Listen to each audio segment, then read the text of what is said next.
النهارده معانا مشروع سوان لاك لحسن علام ديفلوبمنت، من اكبر المقاولين. اكيد كلنا سمعنا عنه. حسن علام ديفلوبمنت عمل سوان لاك في التجمع، وعمل كومباوندات اكتر في القطاميه وفي الرحاب.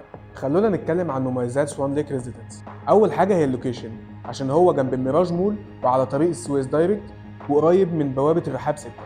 واللي بيميز سوان ليك انها منطقه عمرانه ونشطه وفيها كل الخدمات متوفره. والبروجكت ده ذات نفسه على 460 فدان، بيتقسم ل 12 مرحله، 6 منهم ابارتمنت و6 منهم فيلل.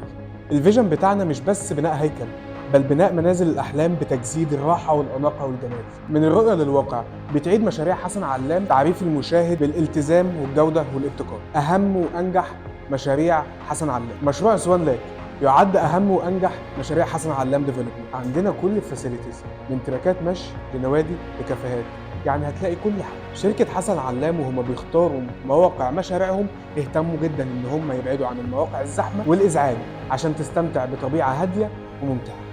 عشان كده الشركه اختارت ارقى المناطق لتنفيذ مشروعاتها زي القاهره الجديده اللي بنتكلم عليها دلوقتي. كل فيلا تحفه فنيه مصممه بعنايه فائقه عشان تعكس الذوق الفريد لاصحابها، الداخليات الواسعه والحدائق الخلابه وجميع انواع الخدمات المتوفره. جوده البناء من اهم الحاجات اللي بتحرص عليها شركه حسن علام، بحرصوا على استخدام مواد عاليه الجوده لتحقيق المتانه والاناقه. شركه حسن علام، المكان اللي بتحقق فيه احلامك والجوده.